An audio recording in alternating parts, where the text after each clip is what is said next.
Put your head up, play!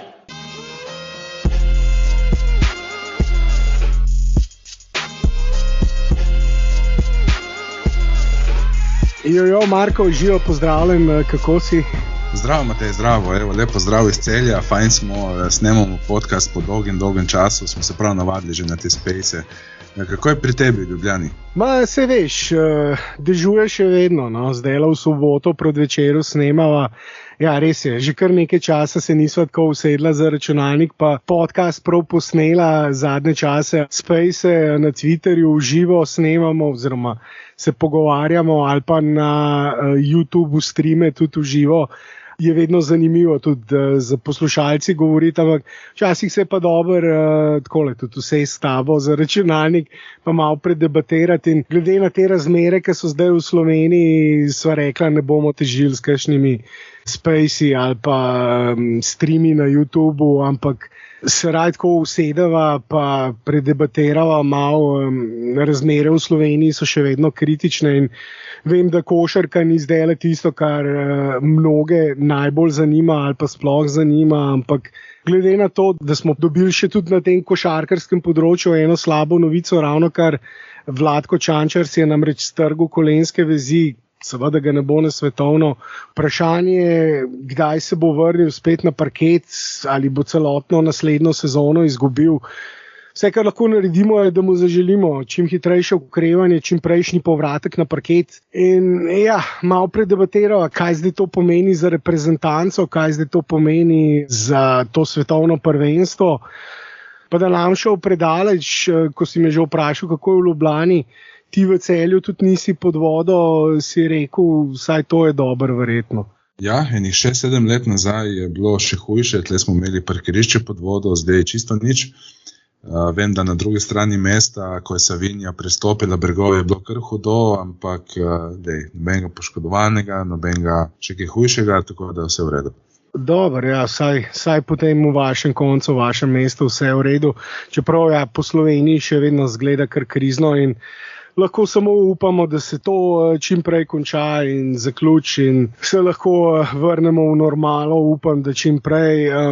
Ja, zdaj pa lahko gremo na to debato iz te dosti hujše krize, vremenske krize na košarkarsko, ki se je očitno zdaj tudi naredila. Namreč že sam začetek, prve pripravljalne tekme, prve 3 pripravljalne tekme niso ravno zbujale pretiranega optimizma, ampak še vedno je dovolj časa za uigravanje, še kakšne 3 tedni so do začetka prvenstva, kar je še kar nekaj časa, ampak ta poškodba, Marko, je res, seveda, najprej za Vladka velika tragedija in katastrofa, ampak tudi za našo reprezentanco, ker se je namreč že ob koncu sezone v Cedeviti Olimpiji Edo Murić poškodoval, zdaj pa še Vladko. V bistvu obe naši šterki, oba igralca, ki sta največ minut igrala na poziciji krilnega centra, sta zdaj poškodovana in bomo očitno na prvenstvo šli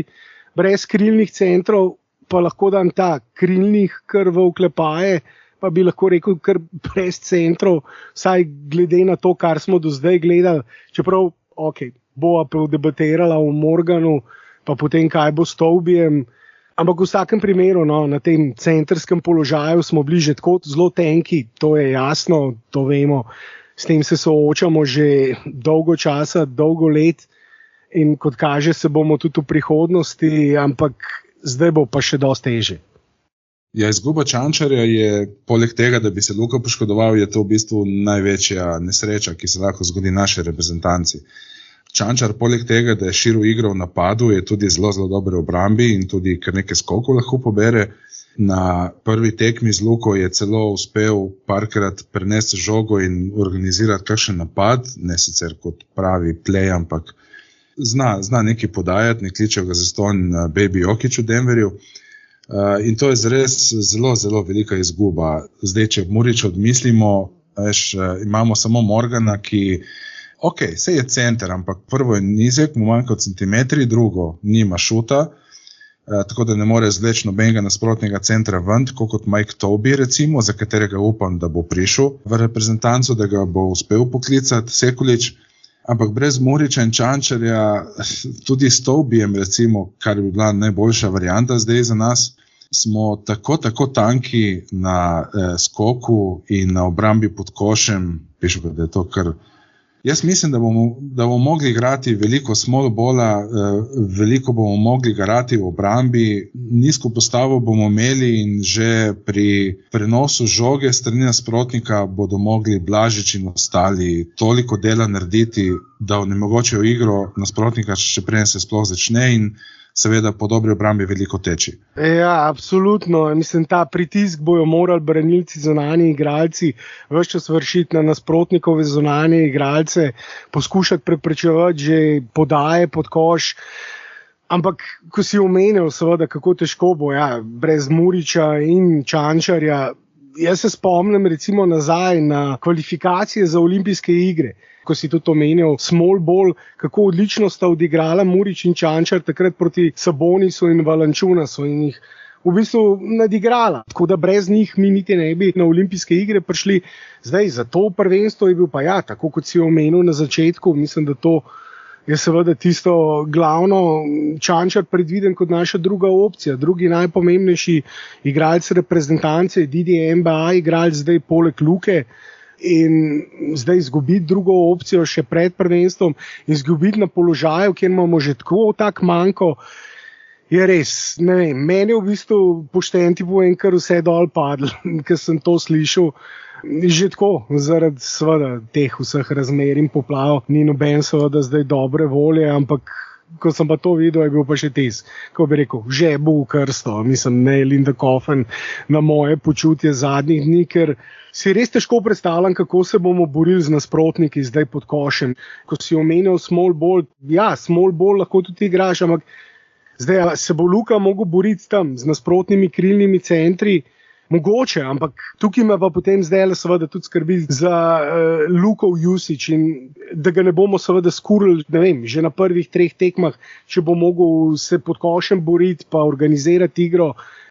Morali bomo hitro igrati, konstanten pritisk bo treba vršiti in z določeno mero borbenosti nadoknaditi zdaj ta manjko talenta, ampak v primerjavi z lanskim Eurobasketom nam bo zdaj manjko Goran, ki bi bil še vedno drugi najboljši igralec, manjko nam bo Vlatko, morda nam bo Vlanko tudi Tobi, pa Eda so že omenila. To so 4 ključni igralci. Ena svetla točka te poškodbe je ta, da zdaj niti slučajno nas nobene jemlje kot favorite oziroma mogoče celo najboljših 5 ekip. In mi smo se vedno najbolje počutili kot underdogi, kot ekipa, ki ji noben ne daje resne šanse, da naredi nek odmeven rezultat.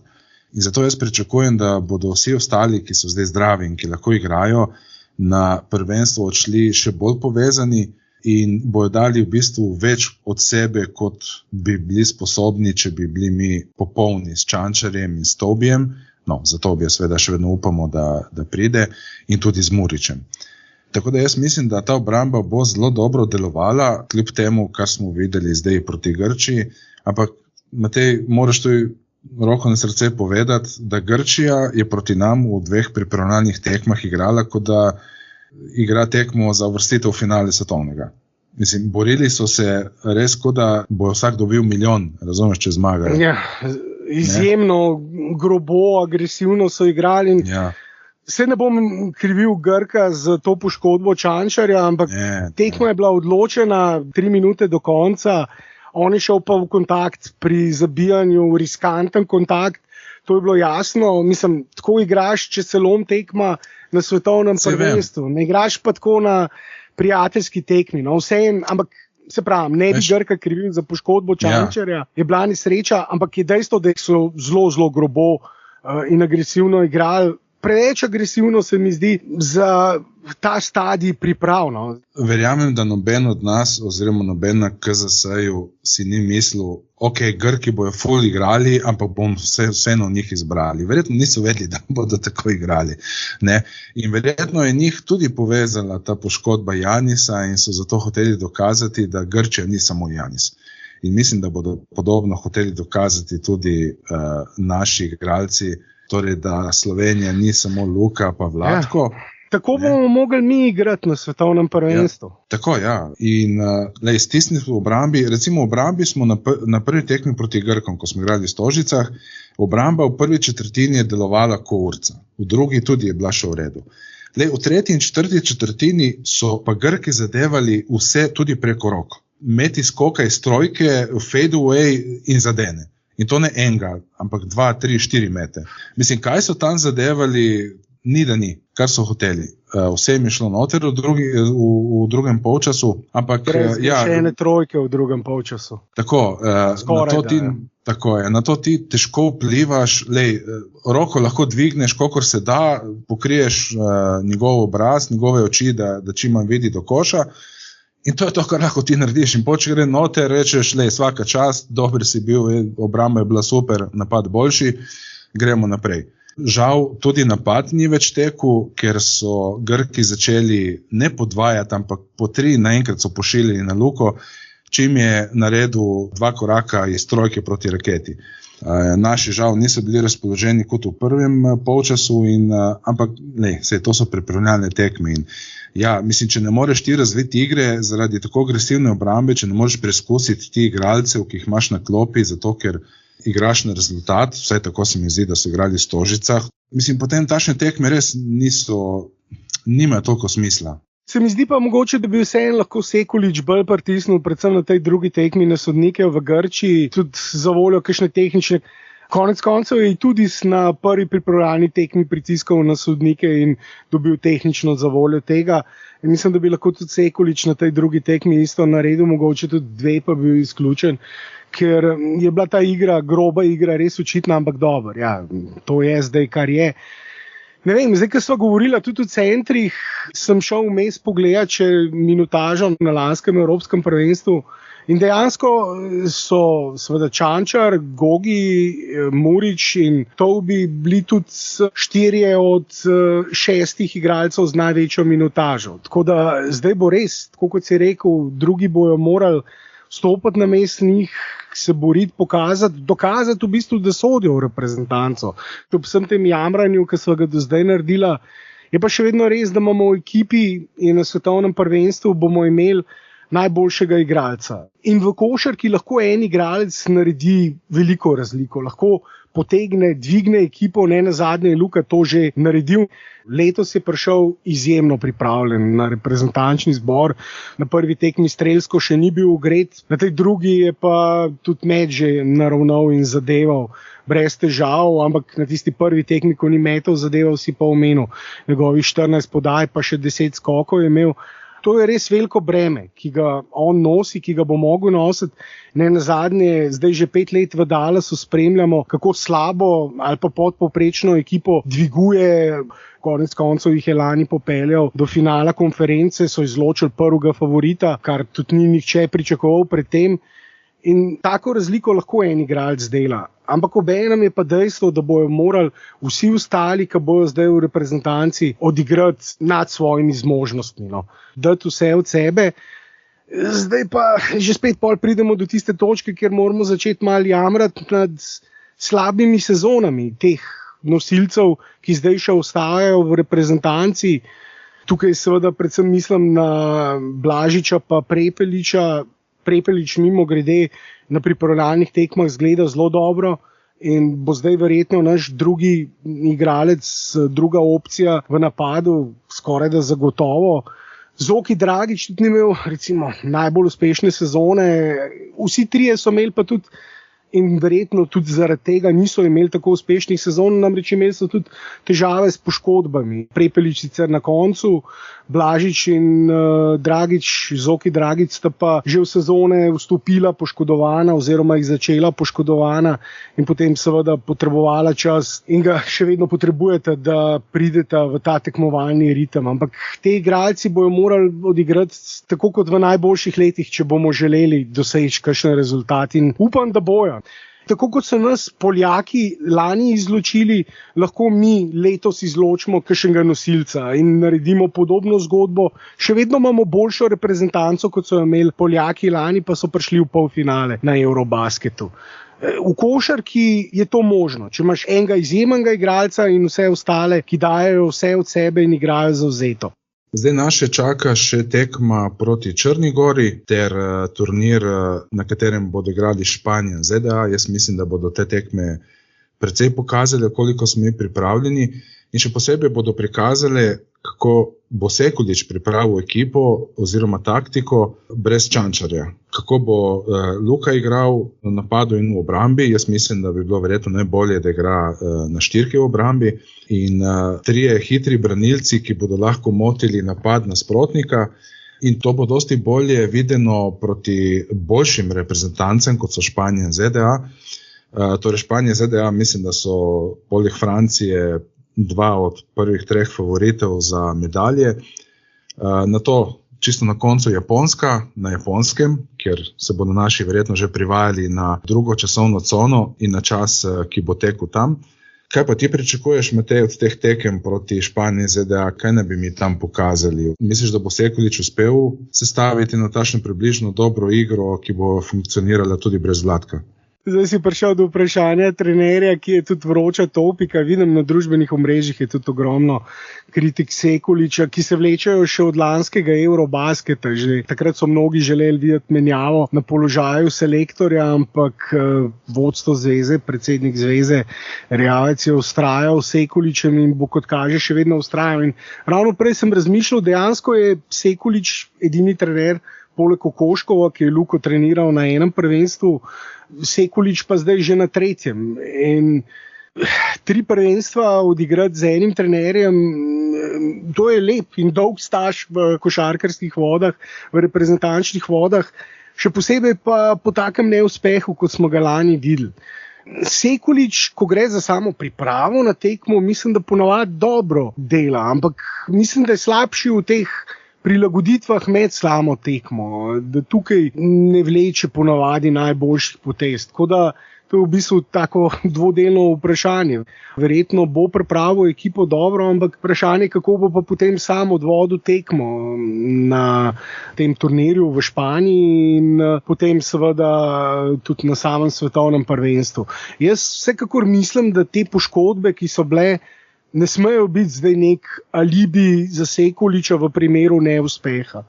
In da v tem primeru recimo se to ponudi kot izgovor, zaradi katerega bojo še naprej vztrajali z njim, tudi če reprezentanca pogrne na svetovnem prvenstvu. Še vedno, kot sem rekel, imamo najboljšega igralca sveta, imamo profesionalne igralce in imamo ekipo, ki se, če igra dobro, lahko bori tudi z boljšimi, močnejšimi ekipami po imenih, predvsem globimi seveda. Ja, rekel si, da Sekulič dobro pripravi igralce na tekme. Ja, na Poljsko jih ni dobro. Gre za samo...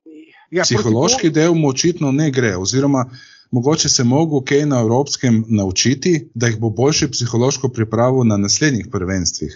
Ampak ravno zato jaz sem mislil tukaj predvsem ta taktični vidik, taktična priprava na tekmo. Razumem, ja, samo kaj se lahko zgodi, ne? Lahko vedno rečeš, trener vas je dobro pripravil, ampak vi niste v redu odigrali, vi niste njegovih zamisli izvedli, ne? In tu imaš spet alibi. Dobra priprava, slaba izvedba igralcev. Torej, trener ni toliko kriv. V vsakem primeru je krivda ponovadi, na obeh straneh, ne samo vprašanje, kakšen delež krivde, lahko bolj pripisuješ trenerju, kakšen delež igralcem. Če igralci igrajo izjemno, zadevajo vse, kar vržejo, lahko zmagajo tudi, če jih trener slabo pripravi. Ja, zdaj, če pogledamo recimo Evropsko na 2017, lahko rečemo, da je mogoče celo Goran Dragić bil bolj krivec, ne, za odlično vzdušje in za odlično motivacijo, kot mogoče Kokoškov, ki je boljše taktično deloval, ne, iz klopi. In tudi, ko si prej omenil, Sekulič bi lahko več naredil proti Grkom, s tem, da bi kakšno tehnično dobil. Tudi Kokoškov si nekaj dosti ven metal pri čudnih sodniških odločitvah, pa je to vseeno delovalo, ne. Res je, da smo imeli takrat dosti boljšo ekipo. Upal bi si celo trditi, da tista ekipa, ki je bila na evropskem prvenstvu, je bila do zdaj naša najboljša, da tudi po njej nismo imeli še nobene boljše, tudi tiste na olimpijskih recimo, ne. Ne vem, jaz bi mogoče, lahko dal argument, da smo mogoče celo lani imeli najboljšo ekipo do zdaj. če gledamo nivo, ki ga je dosegel Luka, napredek, ki ga je naredil Vlatko, imeli smo Gorana, ki je še vedno igral na zelo visokem nivoju, igralce iz 2017, ki so nekje na vrhuncu izkušenj in znanja bili. Ja, 2017 in lani smo imeli vsekakor najboljše ekipe, sicer 2 zelo drugačna rezultata in 2 drugačna trenerja. In dejansko je seveda Kokoškov bil zelo velik razlog za tisti uspeh, to je bilo vsem jasno. Takrat smo seveda mnogi tudi govorili, da smo končno našli pravega trenerja za reprezentanco po tolikih letih iskanja, kjer ni bilo sinergije. Tudi Zdovc pa Goran nista bila na povsem isti valovni dolžini, se nista dobro ujela. Isto selektorji predtem se spomnimo še, kako je bilo z Malkovičem, ki je bil čisto zgrešena poteza za domače evropsko prvenstvo. Ampak potem, ko najdeš pravega trenerja in ima tisto popolno sinergijo z igralci in je kemija dobra, takrat uspeš. Jaz mislim, da lanski rezultat je pričal o tem, da seveda tega ni bilo. To je bilo jasno tudi med samimi time-outi, ki smo jih lahko spremljali, ali pa po Goranovi izjavi po tistem porazu z Bosno, ko je jasno nakazal na to, da ni najbolj prepričan v odločitve Sekuliča. Pa tudi ta izjava Gorana, ki je podal tam enkrat februarja ali marca, ko še ni bil odločen, ali bo igral na tem svetovnem ali ne, in je v eni izjavi povedal, da bo to odvisno seveda od različnih stvari, tudi od tega, kdo bo vodil reprezentanco. To je potem celo Sekulič tudi pokomentiral, ko so ga vprašali in je rekel, da pač Goran ni tisti, ki odloča, ampak da ne bova preveč govorila o Sekuliču, on je zdaj trener reprezentance, bomo videli, kaj bo naredil na svetovnem prvenstvu. Jaz sem samo želel povedati, da ne želim, da so zdaj te poškodbe alibi za neuspeh.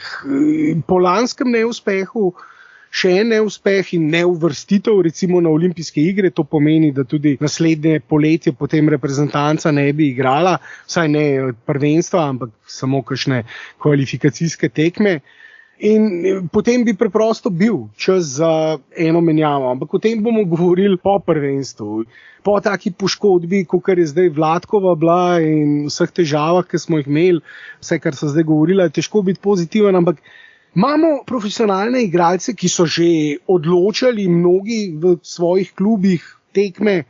To velja ne samo seveda za Luko, Prepeliča, Zokija, Blažiča. Vsi te igralci so v svojih klubih v preteklosti že igrali ključne vloge in tudi odločali tekme. In bi rad videl, da na tem prvenstvu res na nek način mogoče je to celo njihov labodji spev, oziroma labodji spev te generacije igralcev. Ker ko sem omenil, če se ne uvrstimo na olimpijske igre, naslednjo veliko prvenstvo bo šele čez 2 leti, tako da bo prišlo do neke menjave generacij in bilo fino, da te igralci udarijo še zadnjih ura, če veš, kaj mislim. Evo, obdelali smo vso negativo, ki smo imeli za obdelati, od trenerja do poškodb, do manjka centimetrov, do Grkov. In preden gremo na nasprotnike oziroma boju favorite, top 3-4 ekipe svetovnega prvenstva in tudi naše skupine ter obetov, s kom bi se lahko križali, samo še eno mini poročilo iz tiste tekme, katero sem tudi sam obiskal. Precej ljudi mi je odgovorilo, ko sem napisal, da bo to prva tekma reprezentance za moje 2 tamale. In moram reči, da sta bile navdušene. Moja starejša je bila vse vesela, da se lahko končno dere neomejeno v 2 ure in moram reči, da se je drla za pol dvorane. V prvi četrtini se je prav videlo, da hoče Luka narediti malo šova za gledalce, predvsem s preigravanji in s podajami. V drugi nam je šlo večina stvari noter, tretja in zadnja četrtina so sicer zelo močno pripadle Grkom, ki so zadeli ravno vse, kar so vrgli preko rok, iz kota, ob padanju nazaj, iz meta iz skoka, iz trojke, to je vse šlo noter. Grki so igrali res zelo agresivno obrambo. Mogoče bo to njihova identiteta brez Janisa na prvenstvu in verjetno bo mogla biti tudi naša, glede na to, da Čančera nimamo in da nočemo Lukata preveč skuriti v napadu. To lahko naredimo samo na takšen način, da igramo dobro obrambo, čim več žog prestrežemo in po njih tečemo proti napade, kajti če bomo preveč igrali na postavljen napad, bo Luka ogromno energije porabil samo zato, da lahko žogo spravi do enega od prostih igralcev na trojki in potem smo odvisni od tega, koliko njemu gre in koliko hitro se utrudi in koliko ga potem tudi v obrambi lovijo.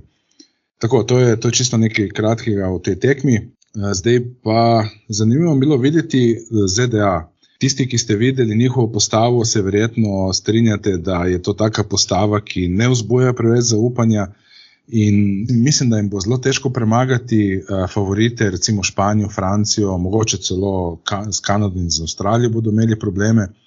Na nedavnem prijateljskem razigravanju so 2krat zapored zgubili od druge ekipe ZDA, res da Steve Kerr je bolj preizkušal taktične različice, ampak vseeno, kaj se tebi zdi, Matej, ta ZDA ekipa je prvi favorit svetovnega prvenstva zate ali ne?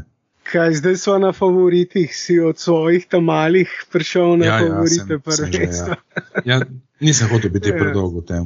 Se bomo šli še na kakšno tekmo, me boste še takrat poslušali. Hotel si se navezati na malo pozitivnega. In je dejansko ena stvar, ki sem jo slišal tudi se reči, je v izjavi pred to prvo pripravljalno tekmo, na kateri si bil s tamalima, je rekel, da se verjetno tudi Luka ne zaveda dobro, koliko pomeni za mlajše generacije, za otroke, ne samo tiste, ki trenirajo košarko, ampak nasploh, da lahko vidijo take igralce v živo v svoji državi in koliko to pomeni za košarko v tej državi.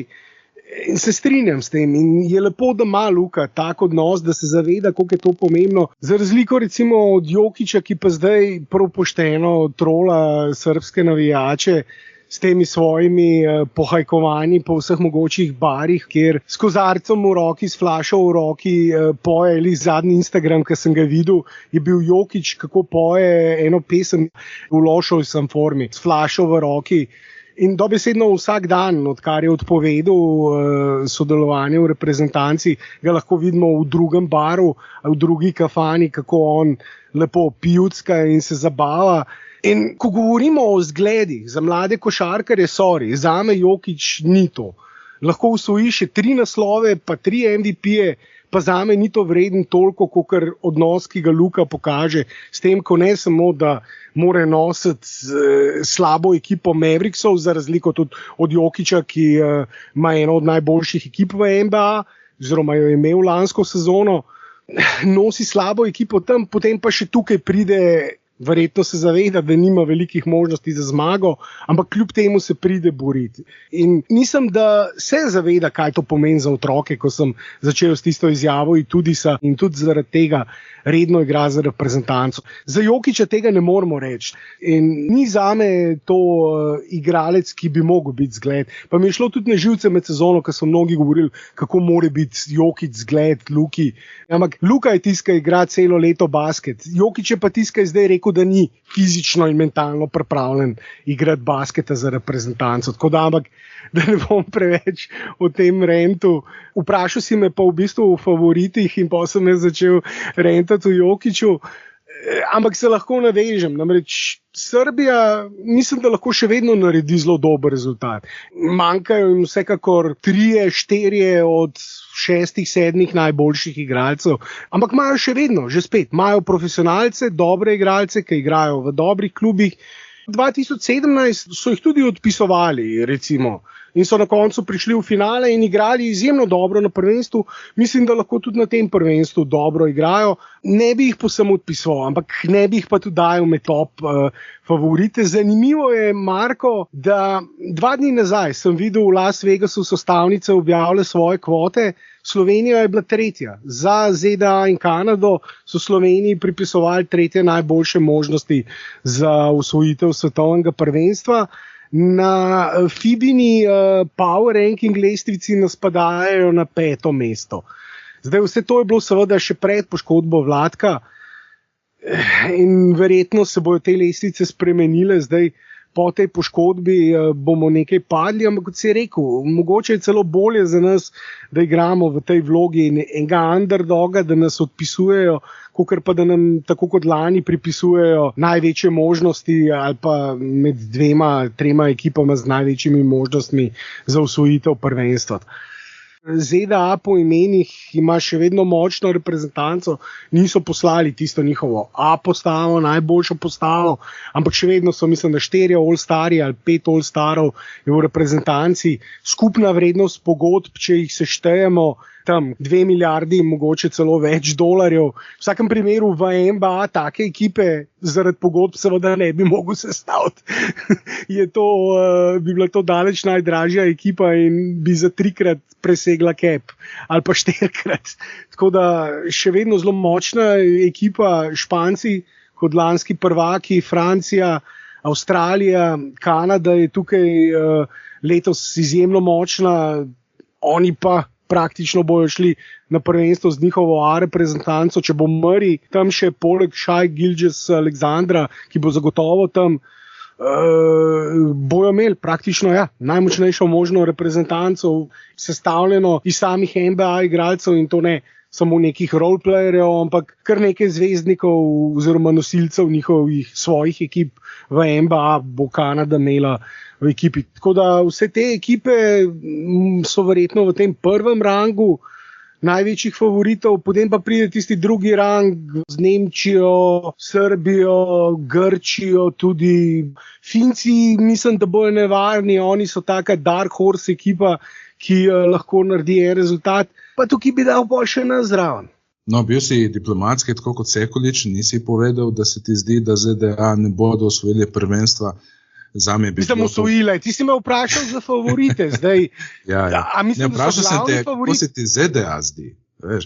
Ker jaz ne bom čisto nič presenečen, če ZDA niti v finalu ne bodo igrali. Tudi jaz ne. Vemo, kako je bilo na zadnjem svetovnem prvenstvu. Na koncu so, mislim, da bili 7, če se ne motim, z boljšo postavo, verjetno bolj izkušeno zagotovo.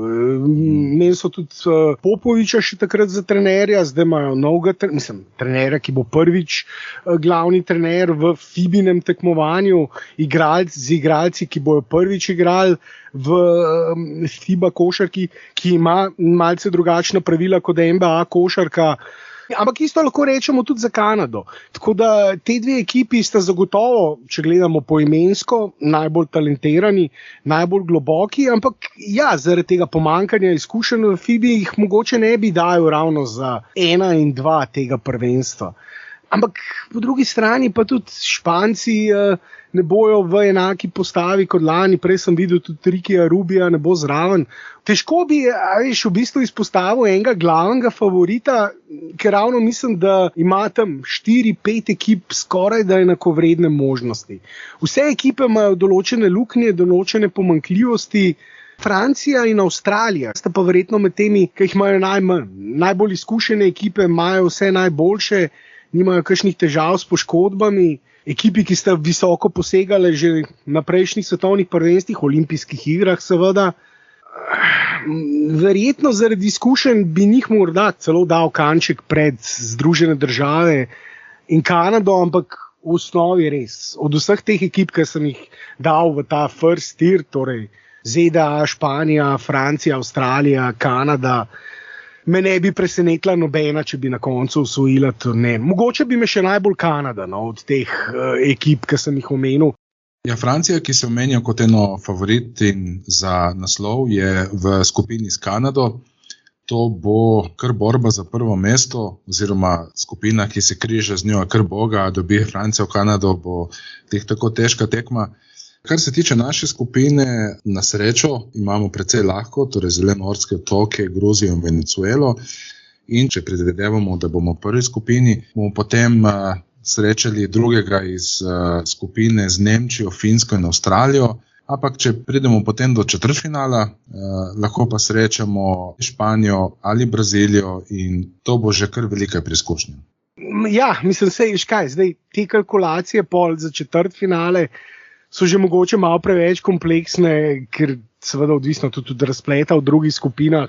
Ta skupina, kjer se bojo združile Španija, Kanada in Francija, recimo ena od teh 3 ekip bo odpadla že pred četrtfinalom. Tako da zdaj, lahko ugibamo kjer, ampak Jaz sem rekel, vse te 3, da so v tem prvem rangu, v prvem tiru in da me za nobeno ne bi presenetili, če bi na koncu finalu bila ali ga pa celo osvojila. Tako da je to mogoče malo težje, ampak ker si omenil našo grupo, lahko grupo, recimo Gruzija že ni tako lahka.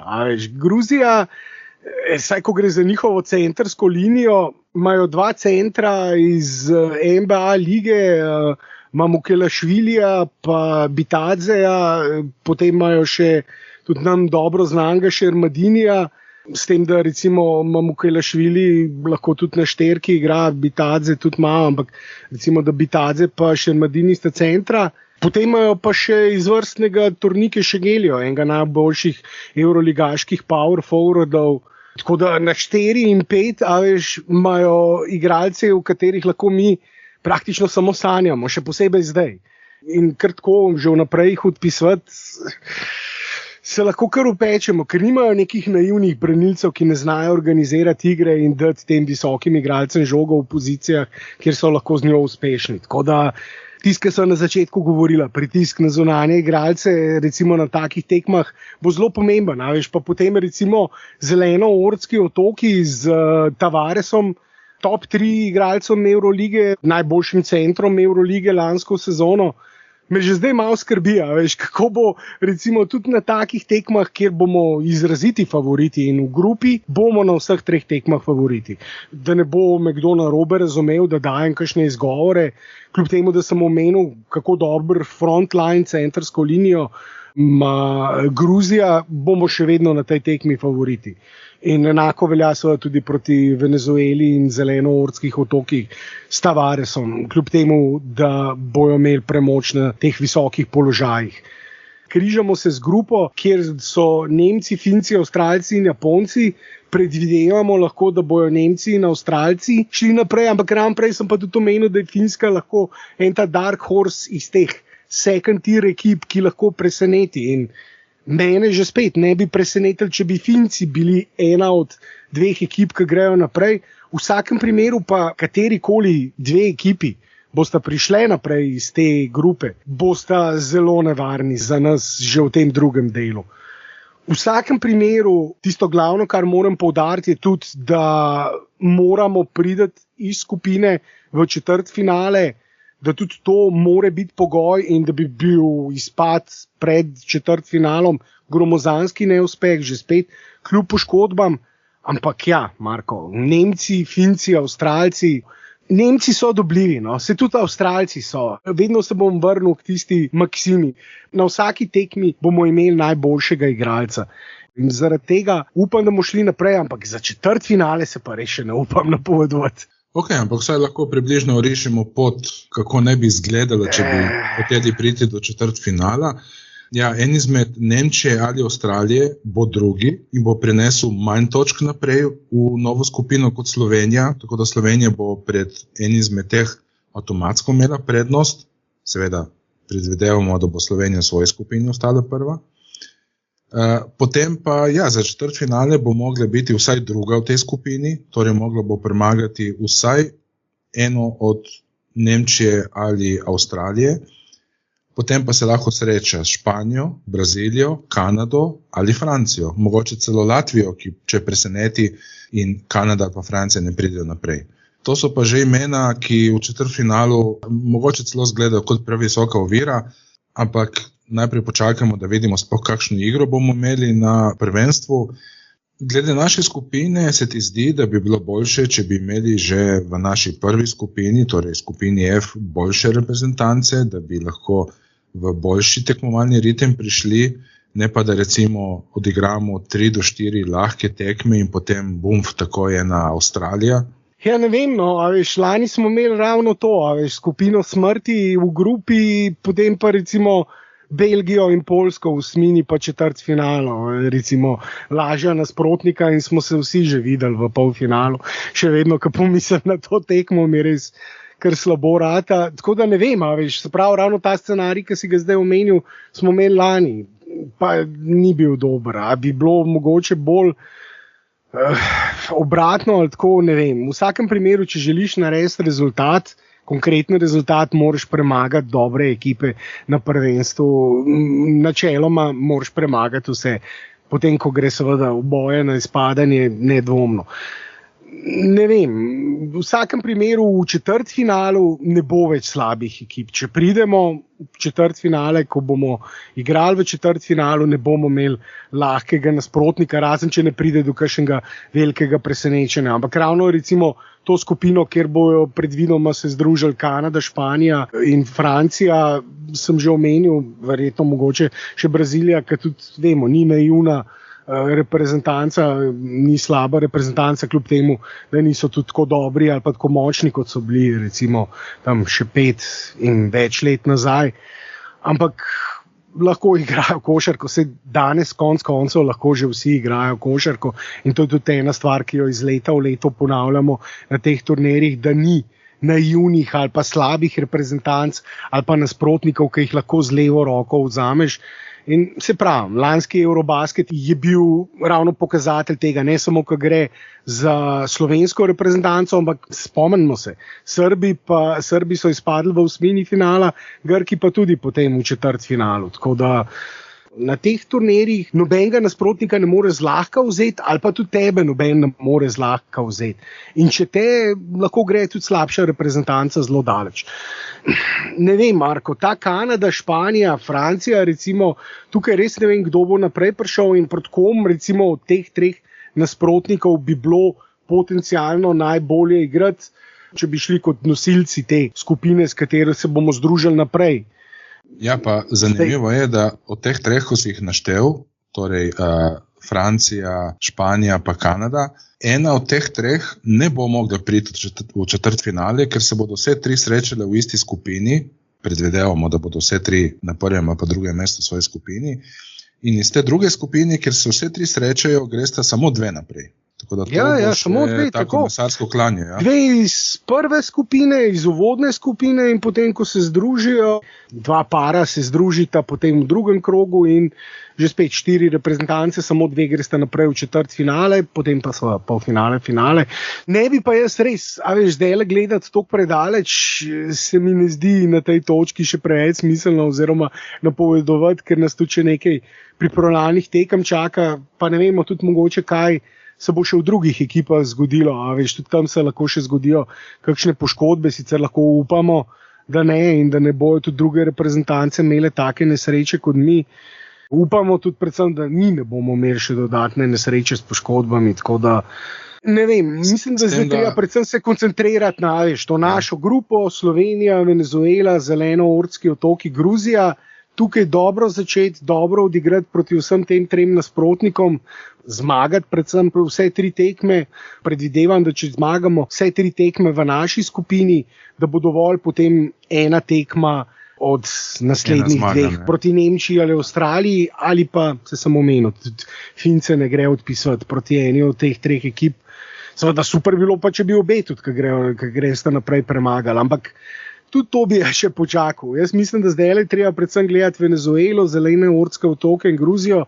Povedal sem pa že, nobena od teh ekip ni naivna. Venezuela je verjeten, ne bom rekel najslabša, verjetno so Zelenoortski otoki slabši, ampak imajo pa poleg Luke najboljšega igralca v naši skupini, Tavaresa, Edija Tavaresa namreč.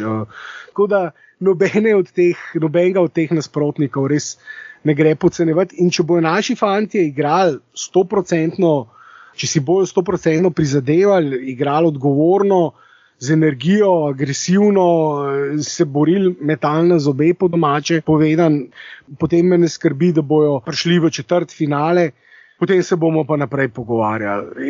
Jaz mislim, da to mora biti osnovni pogoj. Preboj v četrtfinale kot minimalni cilj tega prvenstva, potem je pa vse možno. Vse, od takrat naprej bomo pa začeli sanjati. Mogoče še posebej, če bojo dobro odigrali na tistih prvih tekmah.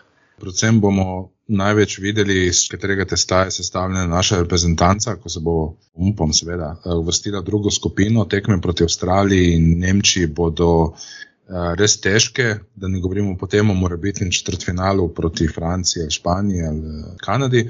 Ampak ja, kot si rekel, dajmo tekmo po tekmo, sicer je fajn povedati, kakšna pot nas čaka, če želimo priti vsaj četrtfinale, ampak tekmo po tekmo.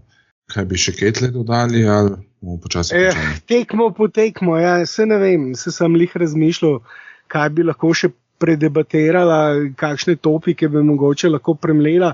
Mislim, da vse tiste glavne sva in bo zdaj tudi v prihodnosti se lahko poslušalce povabo. Verjetno bomo zdaj imeli kakšen space po tekmi s Črno Goro, pa pred začetkom tega turnirja v Španiji, kjer bomo igrali proti Španiji in Združenim državam. To je pol petek, sobota. Mimogrede, ko omenjam petek, sobota, tudi to me je malo zmotilo. In se mi to ne zdi ravno najboljše med pripravami. Še back-to-back tekmo, tak ritem igrati.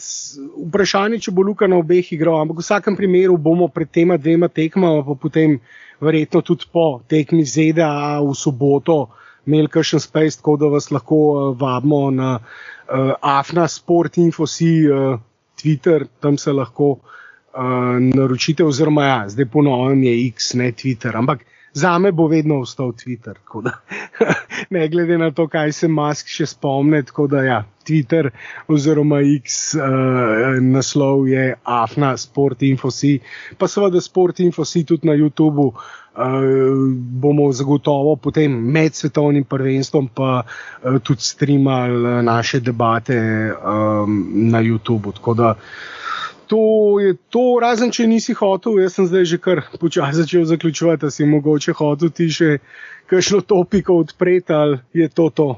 Za vse navijače Dallasa in ki jim je všeč Jalen Brunson, moramo povedati, da je Steve Kerr njega uvrstil kot prvega pleja za svetovno prvenstvo.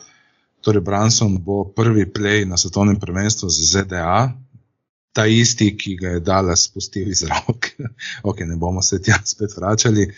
Ampak, ne zdaj odpirati starih v redu je, še eno uro snimala. Ampak, ko gledam to ekipo, si res ne morem kaj, da ne bi pomislil, da je to mogoče tretja ali celo četrta najboljša reprezentanca na svetovnem prvenstvu. In zato mi bo še toliko bolj užite gledati prvenstvo, na katerem prvo mesto ni avtomatsko dodano. Tretja ali četrta, to je B reprezentanca. Mislim, se ne moreš reči, da ni zdaj v tej ekipi, top 20, top 25 igralcev lige. Mislim, da jih ni. Kako ni? Če misliš, da sta Jalen Brunson ali pa Brandon Ingram top 20 igralca? Top 25 zagotovo. Mislim, top 25 All-Stara sta bila, Brunson še ni bil, ampak bi bil lahko, oziroma bi si zaslužil All-Star in All-NBA. Ampak moja poanta je predvsem ta, da med najboljšimi igralci lige je zdaj precej tujcev, ogromno tujcev, med najboljšimi 5. Mogoče, recimo, če daš Tatuma med najboljših 5, samo Tatum ni, vsi ostali so pa tujci.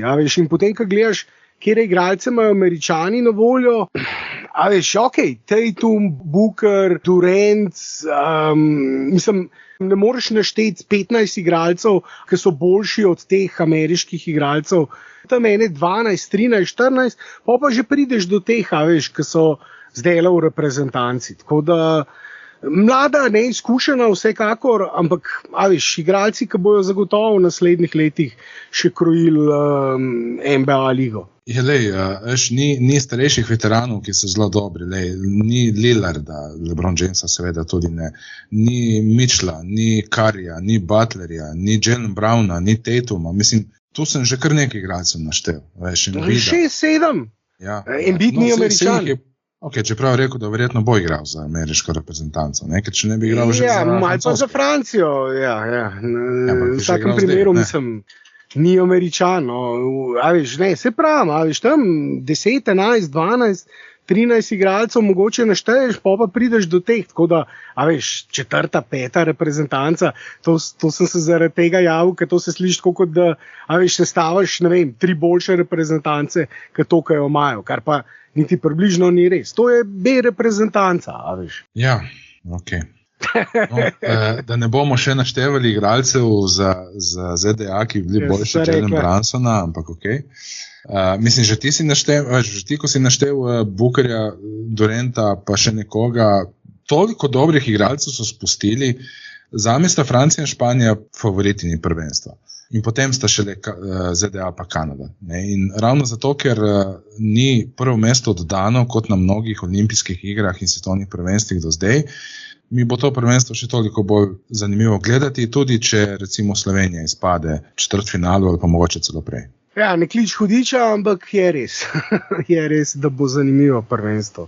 Nič, Matej, mislim, da so bila kar izčrpna, nekaj negativizma na začetku, pol nekaj pozitivizma, neke debate, vsekakor se še slišimo na Twitterju oziroma na Spaceu, na SpaceX. Evo, a ni to tisti vesoljski program Elon Muska?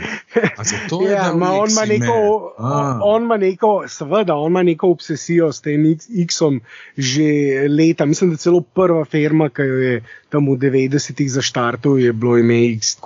Pa x.com je bil prvi sajt, ki ga je imel. Mislim, da ima celo otroka, ki mu je X ime, ja, veš, eden od tistih, ki dajo otrokom taka weird ass imena. Zdaj bomo pa še furali SpaceX. Aha, dobro, ok. Ja, SpaceX. Ja, sam da se ne bo končal tako, kot zadnji launch njegove rakete.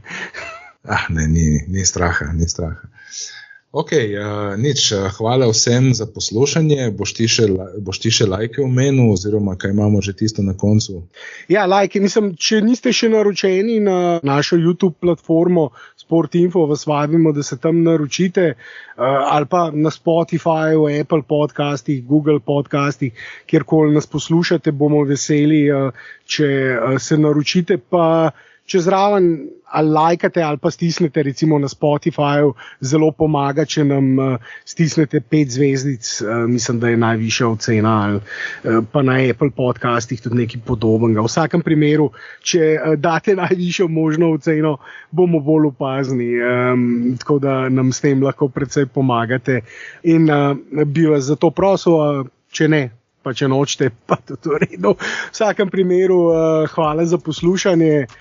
In se, kot je Marko omenil, na Spaceu ali pa YouTubeu, potem, ko bo prvenstvo kmalu, zopet upam, da slišimo. Fajn se imejte, dokler se naslednjič slišimo, čim več sonca in lepo se imejte, adijo. Živijo.